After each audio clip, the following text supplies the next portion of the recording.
Hello, Rameshwar tutorial में आप सबका स्वागत है। सभी को गुड मॉर्निंग। आज मैं आप लोगों के लिए भारत भूगोल की महत्वपूर्ण टॉपिक जो है भारत के पठार को लेकर आया हूं और उससे महत्वपूर्ण प्रश्नों को आप देखें और आगामी परीक्षाओं में जो पूछे जाने वाले प्रश्न हैं उस प्रश्न को आप तैयार करें। आइए चलते हैं। आज की टॉपिक है आपकी भारत के पठार।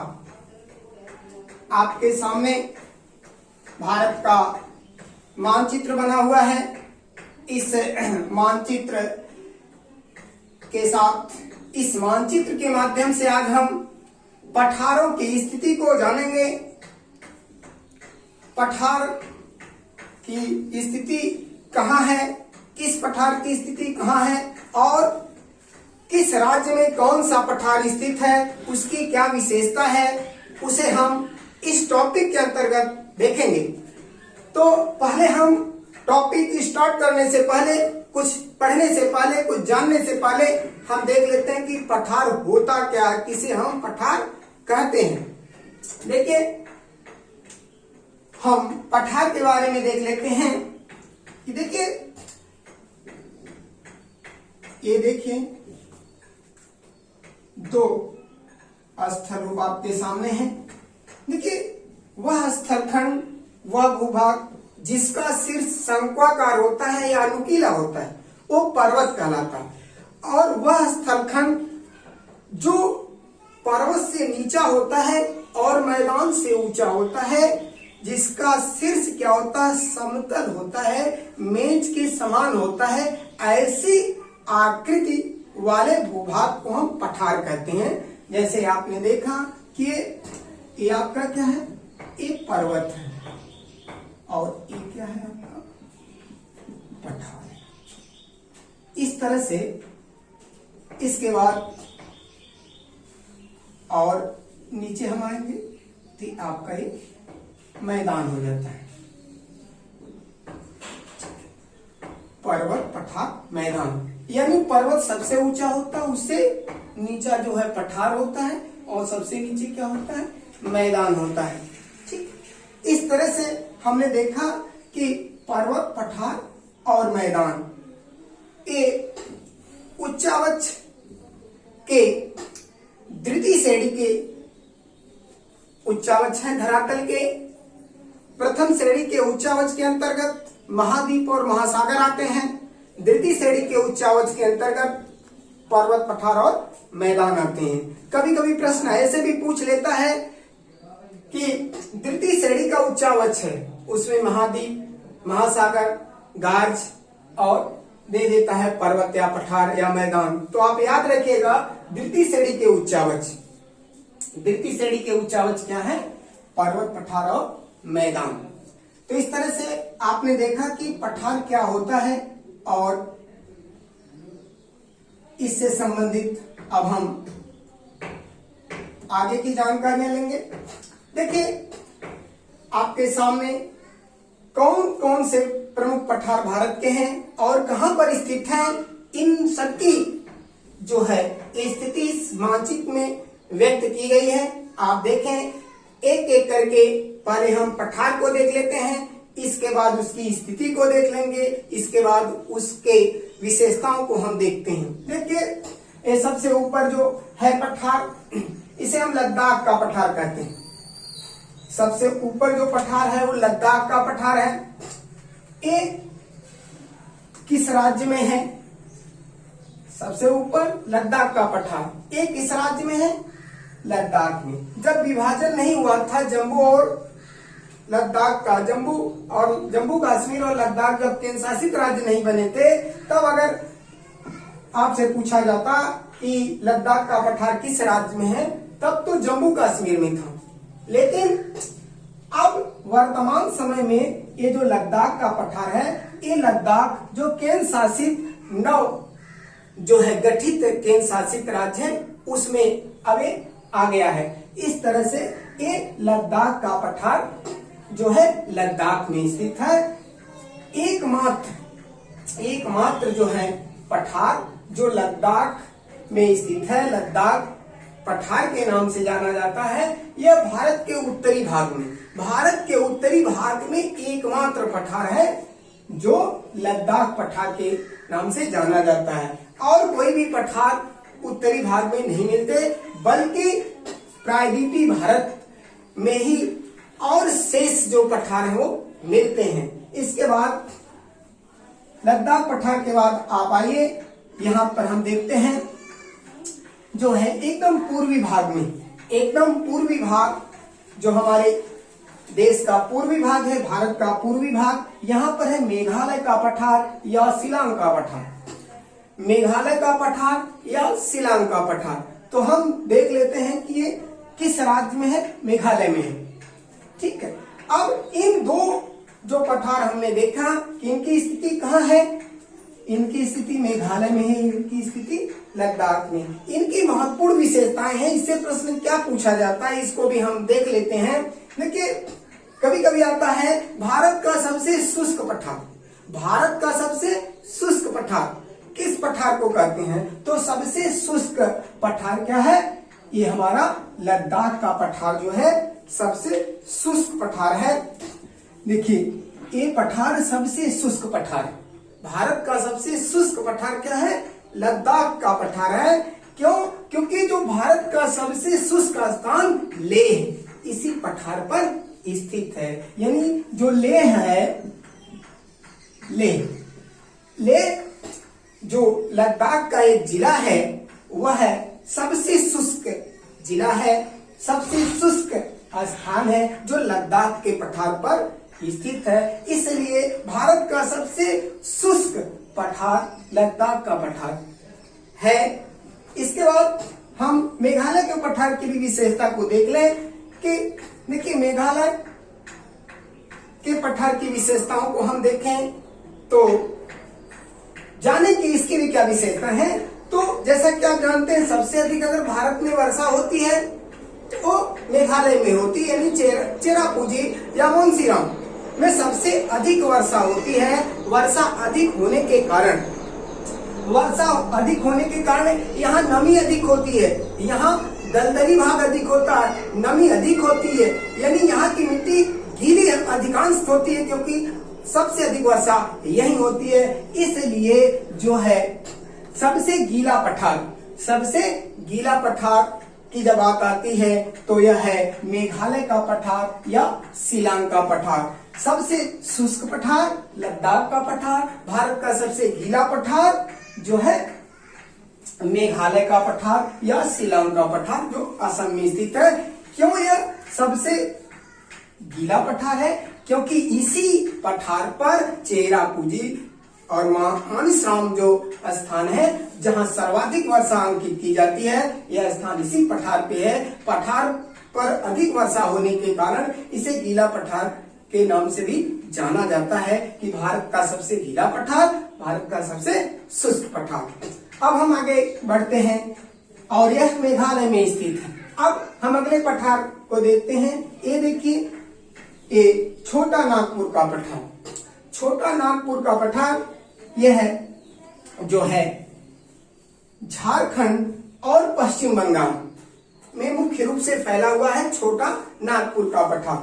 ठीक, और इसकी कुछ विशेषताओं को भी हम देख लेते हैं कि ये जो छोटा नागपुर का पठार है यह भारत का रूर कहलाता है, भारत का रूर कहलाता है। बार बार परीक्षाओं में पूछा जाता है, आप पढ़े होंगे, देखते होंगे हल करते हुए टेस्ट सीरीजों को, तो उसमें आपको मिलता है भारत का रूर कहलाता है छोटा नागपुर, पश्चिम बंगाल, या इस तरह के ऑप्शन होते हैं। तो उसमें आप याद रखिए कि यह भारत का रूर किसे कहा जाता है, छोटा नागपुर के पठार को। क्यों कहा जाता है? क्योंकि भारत में सबसे अधिक अगर खनिज संपदा का भंडार है, खनिज संसाधनों का भंडार है तो इसी पठार में है, इसीलिए इसे भारत का रूर कहा जाता है। या इसे स्टोर ऑफ, देखिए इसे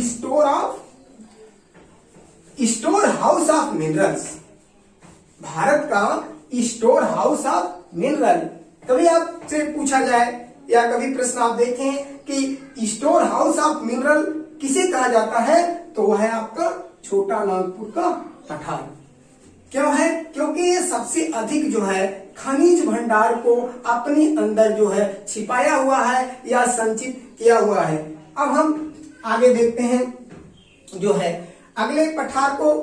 देखिए इसके नीचे हम यहाँ पर देखते हैं कि आपका जो है दंडकारण्य का पठार। ये दंडकारण्य का पठार यह उड़ीसा, छत्तीसगढ़ और आंध्र प्रदेश में फैला हुआ है। ठीक है, उड़ीसा जो है उड़ीसा, छत्तीसगढ़ और आंध्र प्रदेश में यह पठार फैला हुआ है। इसके बाद आते हैं, ये देखिए तेलंगाना। इसके नीचे देखिए तेलंगाना का पठार है।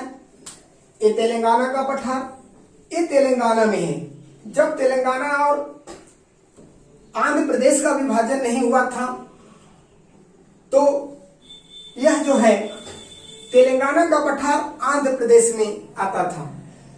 यह ऑप्शन आंध्र प्रदेश हुआ करता था, लेकिन 2014 में जब तेलंगाना और आंध्र प्रदेश का विभाजन हुआ तब ये तेलंगाना का पठार तेलंगाना राज्य में जो है चला गया, जिसके कारण अब ऑप्शन इसका सही होगा, तेलंगाना में स्थित है। इसके बाद आगे हम देखते हैं कि यहां पर देखिए ये जो है आपका क्या है, कर्नाटक का पठार। ये आपका क्या है, कर्नाटक का पठार। अब देखिए यह कर्नाटक का पठार कर्नाटक और केरल, देखिए ये आपका क्या है, कर्नाटक का पठार है और कर्नाटक और केरल राज्य में ही स्थित है। इसकी स्थिति कहाँ है? ठीक है, कर्नाटक और केरल में, यानी पश्चिमी तट पर। ये पश्चिमी तट पर। ठीक है, कभी कभी प्रश्न ऐसे भी पूछ लेता है कि ठीक है, कर्नाटक का पठार भारत के किस तट पर स्थित है, पूर्वी तट पर या पश्चिमी तट पर, पूर्वी घाट पर या पश्चिमी घाट पर। तो आप याद रखिएगा कि ये जो है कहाँ है स्थित, ये हमारा देखिए ये भाग क्या है, हमारा पश्चिमी घाट है, ये हमारा पूर्वी घाट है। ये पूर्वी घाट और ये पश्चिमी घाट। तो पश्चिमी घाट पर क्या है, कर्नाटक का पठार। तो कर्नाटक का पठार कर्नाटक और केरल राज्य में स्थित है। इसके बाद हम देखें कि ये जो है दक्कन का पठार। ठीक है, ये दक्कन का पठार है, इसे हम देखें, इसे ये देखिए दक्कन का पठार है और यह भारत का सबसे बड़ा पठार है। भारत का सबसे बड़ा पठार। जब आती है इस तरह की बात की भारत का सबसे बड़ा पठार क्या है, तो आप याद रखिएगा दक्कन का पठार। और सबसे अधिक राज्यों में विस्तृत पठार, या वह कौन सा पठार है जो सर्वाधिक क्षेत्र में फैला हुआ है, या सबसे अधिक उसका विस्तार पाया जाता है, या सबसे अधिक उसका जो है राज्यों में विस्तार है। तो ये क्या है, दक्कन का पठार। और यह सबसे जो है बड़ा पठार है। और ये किन किन राज्यों में फैला हुआ है इसको भी आप जान लें। जैसे आ गया महाराष्ट्र, मध्य प्रदेश, छत्तीसगढ़, उड़ीसा, आंध्र प्रदेश, कर्नाटक और तमिलनाडु। 7 राज्यों में, सबसे अधिक राज्यों में किस पठार का विस्तार मिलता है, दक्कन का पठार मिलता है। ठीक है, तो इस तरह से आपने देखा कि दक्कन का पठार जो है किन किन राज्यों में फैला हुआ है, महाराष्ट्र, मध्य प्रदेश, छत्तीसगढ़, उड़ीसा, आंध्र प्रदेश, कर्नाटक और तमिलनाडु। तो कभी कभी प्रश्न आपसे ऐसे पूछा जाता है कि दक्कन का पठार निम्न में से नहीं, या दक्कन के पठार का विस्तार निम्न में से नहीं पाया जाता है। ऑप्शन आ गया आपका महाराष्ट्र, मध्य प्रदेश, छत्तीसगढ़ और दे दिया तेलंगाना। तो किसमें नहीं पाया जाता है, तेलंगाना में। यह ऑप्शन दे देगा कि निम्न में से दक्कन के पठार का विस्तार मिलता है। ऑप्शन आ गया जो है लद्दाख, लद्दाख हो गया, लद्दाख हो गया, इसके बाद मेघालय हो गया, इसके बाद आपका आ गया जो है गुजरात, और अगला ऑप्शन आ गया महाराष्ट्र। तो महाराष्ट्र में मिलता है। किसी भी तरीके से पूछा जाए, प्रश्न ऐसे ही बनते हैं कि किस राज्य में कौन सा पठार विस्तृत है या उसका विस्तार पाया जाता है। आगे देखते हैं, ये मालवा का पठार। आगे देखिए ये भाग क्या है, ये मालवा का पठार है। देखिए यहां से यहां तक ये जो मालवा का पठार है, ये मालवा का पठार कहां कहां विस्तृत है, किन राज्यों में विस्तृत है, इसको आप देख लें। देखिए ये क्या है, महाराष्ट्र, गुजरात और मध्य प्रदेश, ये 3 राज्यों में मुख्य रूप से मालवा का पठार विस्तृत है। और इस तरह से भी आप तैयार कर लें कि ये किस भाग में स्थित है, तो ये भारत के मध्य भाग में, भारत के मध्यवर्ती भाग में देखिए स्थित है, एकदम मध्य में भाग है, न दक्षिण में है न उत्तर में है, इसकी स्थिति क्या है, मध्य में है। तो ये देखिए भारत के मध्य में स्थित क्या है, मालवा का पठार। मालवा का पठार महाराष्ट्र, गुजरात और मध्य प्रदेश में है। इस तरह से यह मुख्य रूप से काली मिट्टी मुख्य रूप से इस पठार पर मिलती है और जो कपास के उत्पादन के लिए बहुत ही महत्वपूर्ण मानी जाती है। इसके बाद हम अगले पठार को देखते हैं। ये देखिए आपका बुंदेलखंड का पठार है, ठीक है। ये बुंदेलखंड का पठार कहाँ है, ये जो है उत्तर प्रदेश और मध्य प्रदेश। ये पश्चिमी उत्तर प्रदेश और मध्य प्रदेश में बुंदेलखंड का जो है ये पठार स्थित है। देखिए बुंदेलखंड, बुंदेल शब्द से एक जो है आपको इतिहास का तथ्य याद आएगा कि वह तो खूब लड़ी मर्दानी, वह तो झांसी वाली रानी थी, बुंदेलो हर बोलो के मुंह हमने सुनी कहानी थी। तो बुंदेलखंड यानी जो झांसी है इसी पठार के पास स्थित है, ठीक है। जो झांसी है, झांसी की रानी, जो उत्तर प्रदेश का झांसी जनपद है, इसी सीमा पर स्थित है। कहाँ, बुंदेलखंड पर। और यहीं पर मैं आपको बता दूं कि यहीं पर इसी जो है पठार पर बीहड़ पाए जाते हैं और यही बीहड़ पाए जाते हैं जहां पर पहले डाकुओं का अड्डा हुआ करता था।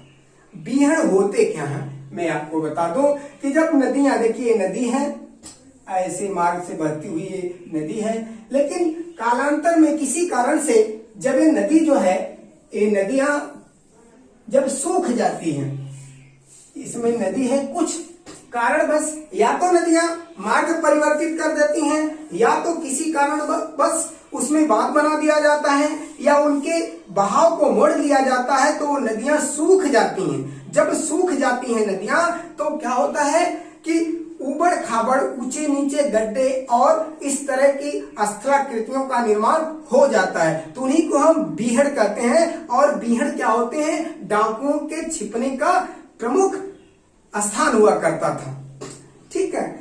जिस तरह से चंबल घाटी का आप नाम सुने होंगे, चंबल घाटी, तो चंबल घाटी जो है वह एक बीहड़ में स्थित है, एक तरह का बीहड़ का उदाहरण है। इस तरह से तो जो बीहड़ पाए जाते हैं बुंदेलखंड के ही पठार में पाए जाते हैं। यानी बीहड़ होते क्या है, सूखी नदियों के जो क्षेत्र होते हैं वही क्या होते हैं, बीहड़ होते हैं। इस तरह से आपने देखा कि बुंदेलखंड का पठार जो पश्चिमी उत्तर प्रदेश और मध्य प्रदेश में विस्तृत है और साथ ही साथ यह जो है झांसी के पास स्थित है और इसमें बीहड़ पाए जाते हैं। इसके बाद बीहड़ क्या होते हैं इसको भी आपने देख लिया। इसके बाद अब देखिए, आपने देख लिया बुंदेलखंड का पठार कहाँ स्थित है, उसकी क्या विशेषताएं कुछ थी जो महत्वपूर्ण विशेषताएं थी जिनसे कंपटीशन में प्रश्न पूछे जाते हैं। अब हम आगे चलते हैं। जो लास्ट पठार है आपके देश का जो है ये क्या है, बघेलखंड का पठार। बघेलखंड का पठार देखिए मध्य प्रदेश में, मुख्य रूप से इसकी स्थिति क्या है, मध्य प्रदेश में स्थित है। और इसकी प्रमुख विशेषता है, कभी कभी प्रश्न आता है आपसे कि किस पठार को कर्क रेखा 2 भागों में बांटती है। कर्क रेखा 2 भागों में बांटती है, यानी जो ये बघेलखंड का जो आपका मान लीजिए बघेलखंड का पठार है, तो इसको जो है एक कर्क रेखा जो है एकदम 2 बराबर भागों में बांटती है।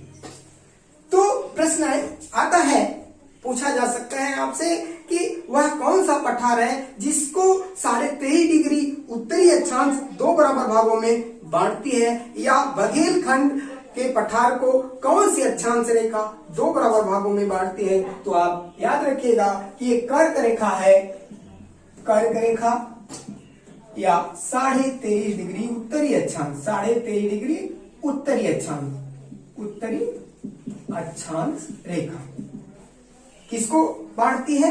इस बघेलखंड के जो है पठार को, जो मध्य प्रदेश में स्थित है। साथ ही साथ इस पठार में भी विहड़ मिलते हैं, यानी विहड़ इस पठार में भी मिलते हैं। तो इस तरह से आपने पठार के बारे में महत्वपूर्ण जानकारियां लिया, और जो है आप पठार के बारे में जानकारियां लिया, और इससे कुछ महत्वपूर्ण जो क्वेश्चन थे उसको भी मैंने बताया। इसकी स्थिति और इसकी विशेषताओं को आप जानें, क्योंकि इसकी स्थिति और विशेषताओं से भी मैक्सिमम क्वेश्चन पूछे जाते हैं। आप स्क्रीनशॉट लेना तो ले लीजिए, मैं हट रहा हूं।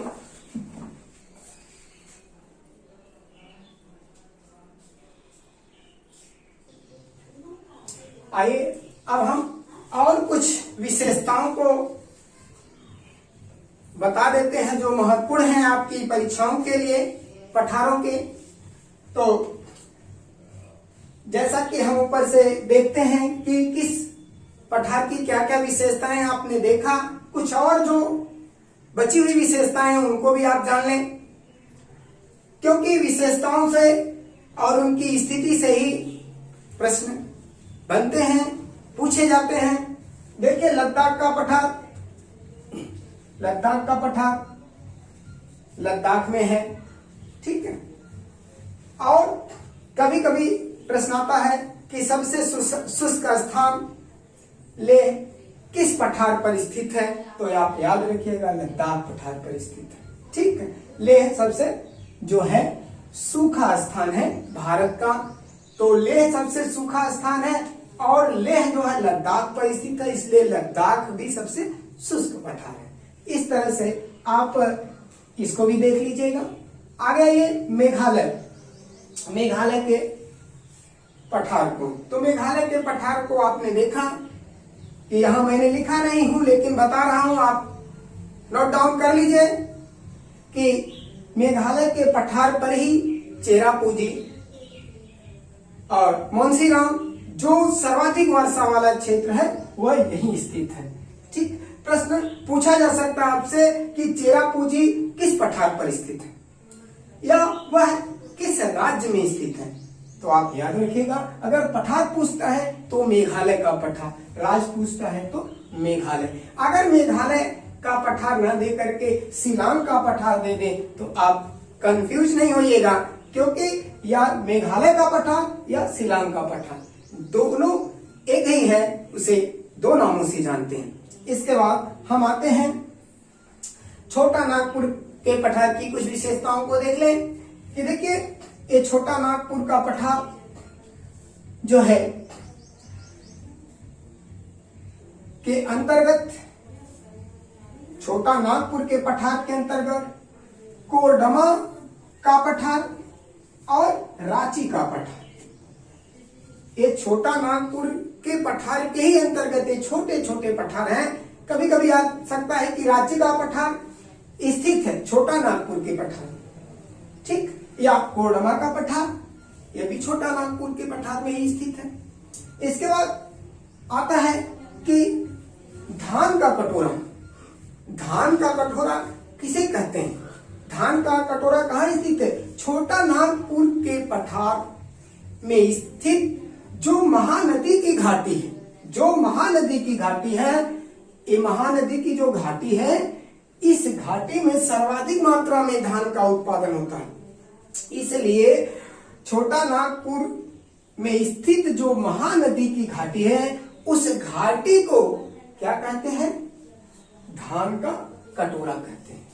इस तरह से एक प्रश्न यहाँ और हमको मिलता है कि धान का कटोरा कहाँ स्थित है या किस नदी की घाटी में स्थित है? तो आप याद रखिएगा कि महानदी जो कहाँ प्रवाहित होती है? छोटा नागपुर में प्रवाहित होती है। इसके बाद आप देख लें जो है दंडकारण्य का पठार जो उड़ीसा, छत्तीसगढ़ और आंध्र प्रदेश में फैला हुआ है। यहां से एक प्रश्न बहुत महत्वपूर्ण है कि जो लोहे की प्रसिद्ध खान है वैलाडिला, लोहे की प्रसिद्ध जो प्रमुख खान है वैलाडिला, वैलाडिला जो लोहे की खान है वह कहाँ स्थित है? आपका दंडकारण्य पठार, यानी उड़ीसा, छत्तीसगढ़ और आंध्र प्रदेश में जो स्थित दंडकारण्य का पठार है उसी में वैलाडिला लोहे की प्रमुख खान जो है स्थित है। और साथ ही साथ आप इसको भी देख लें कि इसी पठार के अंतर्गत बस्तर का पठार जो आता है, जो इसे जो छत्तीसगढ़ में स्थित है बस्तर का पठार, यह भी इसी के अंतर्गत आता है, छत्तीसगढ़ के अंतर्गत बस्तर का पठार। अब हम देखते हैं यहाँ पर पश्चिमी भाग पर जो कर्नाटक का पठार है, इसी कर्नाटक के पठार पर बाबा बुदन की चोटी, बाबा बुदन की चोटी, इससे भी प्रश्न कई बार पूछे गए हैं कि बाबा बुदन की चोटी कहाँ स्थित है, तो आप याद रखिएगा कि कर्नाटक के पठार पर, ठीक है। तो और इसी पर ही कर्नाटक के पठार के ही अंतर्गत क्या आता है? मैसूर का पठार। तो मैसूर का पठार कहाँ स्थित है? कर्नाटक के पठार के ही अंतर्गत यह भी आता है। इसके बाद जो है हम कर्नाटक के पठार के ऊपर देखें तो यहाँ है दक्कन का पठार। दक्कन के पठार की कुछ विशेषताओं को और देख लेते हैं। ये देखिए, भारत का सबसे बड़ा पठार होने के साथ साथ इसकी आकृति क्या है? त्रिभुजाकार है, त्रिभुजाकार है। जैसे आपसे पूछते कि किस भारत के किस पठार की आकृति त्रिभुजाकार है, तो आपका क्या है? दक्कन का पठार। और इसका जो निर्माण हुआ है, यहाँ पर देखिए इसकी आकृति त्रिभुजाकार है, साथ ही साथ इसका निर्माण लावा से हुआ है, यानी ज्वालामुखी निक्षेपण से हुआ है। प्रश्न आ सकता है आपके सामने कि भारत के किस पठार का निक्षेपण ज्वालामुखी निक्षेपण से हुआ है, या ज्वालामुखी क्रिया के द्वारा निक्षेपित पदार्थों से किस पठार का निर्माण हुआ है, तो आप देखेंगे दक्कन का पठार। इसलिए यह लावा निर्मित, लावा युक्त पठार है, लावा निर्मित पठार है। कौन सा है? दक्कन का पठार। सबसे बड़ा भी पठार है और लावा युक्त है या लावा निक्षेपित पठार है, और इसकी आकृति कैसी है? त्रिभुजाकार है, त्रिभुज के आकार में फैला हुआ है या निर्मित हुआ है। अब इसके ऊपर हम देखते हैं, आता है मालवा का पठार। देखिए मालवा का पठार, मालवा के पठार पर क्या स्थित है? सतपुड़ा की पहाड़ी। सतपुड़ा की पहाड़ी किस पठार पर स्थित है? मालवा के पठार पर। और इसी सतपुड़ा की पहाड़ी पर ब्लाक पर्वत, जो भारत का एकमात्र ब्लाक पर्वत सतपुड़ा पहाड़ी पर स्थित है, वह इसी पठार पर स्थित है, यानी मालवा के पठार पर सतपुड़ा की पहाड़ी स्थित है। और यहीं पर क्या है? भारत का जो ब्लाक पर्वत है, एकमात्र ब्लाक पर्वत, वह इसी पहाड़ी पर ही स्थित है। इसके ऊपर हम और कुछ जान लेते हैं कि देखिए उर्मिल मैदान, उर्मिल मैदान, ठीक है, और गलियापर्दन, दो चीजों को और आप देख लीजिए। उर्मिल मैदान, पहले हम उर्मिल मैदान को देख लेते हैं। उर्मिल मैदान, उर्मिल का मतलब होता है ऊपर नीचे वाली जो भूमि होती है उसी को उर्मिल भूमि कहते हैं। तो इस तरह से, जैसे देखिए ये ऐसे, यहां पर आप देखें ये ऐसे, ऐसी जो भूमि होती है उसी को हम उर्मिल भूमि कहते हैं। इस तरह से उर्मिल मैदान, यहाँ पर उर्मिल लिखा हुआ है, उर्मिल भूमि यानी उर्मिल मैदान। उर्मिल भूमि का मैदान किस पठार पर पाया जाता है? मालवा के पठार पर। यानी उर्मिल का मतलब होता है ऊपर नीचे भूमि जो होती है वह किस पठार पर है?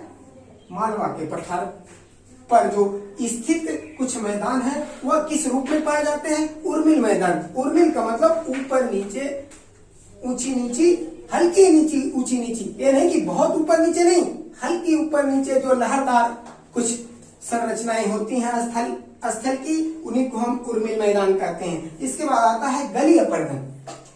सबसे अधिक गलियापर्दन, भारत में सबसे अधिक गलियापर्दन मालवा के पठार पर पाया जाता है गली अपर्दन। गली अपर्दन का मतलब होता है, आप देख लें, उसको भी समझ लें कि गली अपर्दन क्या होता है। जैसे देखिए कोई नदी आती है, मुख्य नदी ऐसे बहती हुई आती है, इसके बाद वह ऐसे ऐसे ऐसे ऐसे ऐसे कई शाखाओं में बट करके गली, जैसे आप शहरों में देखते होंगे कि कई छोटी छोटी पतली पतली गलियां होती हैं जिसमें आप जाते हैं, कभी भ्रम बस दूसरी गली में घुस जाते हैं। इस तरह से जो गली बन जाती है शहरों में, आप देखेंगे नगरों में, महानगरों में गली। तो इसी तरह से जब कोई नदी यहाँ आती है तो विभिन्न धाराओं में बढ़ जाती है, विभिन्न धाराओं में बढ़ करके एकदम गली या नलिका अपर्दन या गली अपर्दन। तो प्रश्न आता है कि भारत में सर्वाधिक मात्रा में गली अपर्दन किस पठार पर हुआ है या कहाँ मिलता है? तो ये आपका क्या है? मालवा का पठार। तो गली अपर्दन के लिए कौन सा जो पठार प्रसिद्ध है? मालवा का पठार। उर्मिल मैदान के लिए कौन सा पठार प्रसिद्ध है? मालवा का पठार। इसके बाद जो है आप देख लेते हैं कि यहां पर आता है जो है, इसके बाद बुंदेलखंड के पठार के भी बारे में देख लें कि बुंदेलखंड का पठार कहाँ स्थित है? उत्तर प्रदेश मध्य प्रदेश में स्थित है। कभी कभी प्रश्न आता है कि झांसी उत्तर प्रदेश के झांसी के पास कौन सा पठार स्थित है? तो ये जो झांसी के पास कौन सा पठार स्थित है, या झांसी के जिले के बॉर्डर पर कौन सा पठार स्थित है? बुंदेलखंड का पठार। और हम आगे देखते हैं बघेलखंड का पठार। इस पठार को हमारी जो कर्क रेखा है, जो उत्तरी 23.5 डिग्री अक्षांश रेखा है, वह 2 बराबर भागों में बांटती है। इसके साथ साथ इसकी और भी विशेषता है कि ये जो धुआंधार जलप्रपात, ये जो जबलपुर के पास, धुआंधार जलप्रपात जो जबलपुर के पास भेड़ा घाट के पास स्थित है, वह इसी पठार पर स्थित है। यानी कि इस पर बघेलखंड के ही पठार पर कौन सा जलप्रपात है?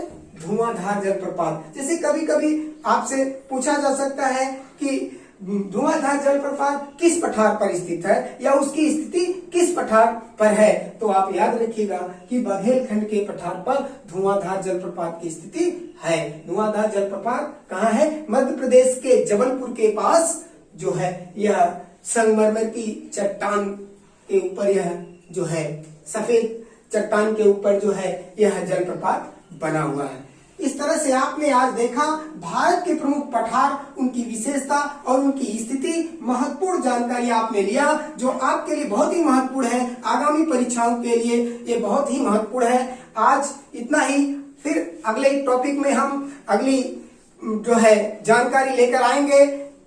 आज इतना ही, धन्यवाद। जय हिंद, जय भारत।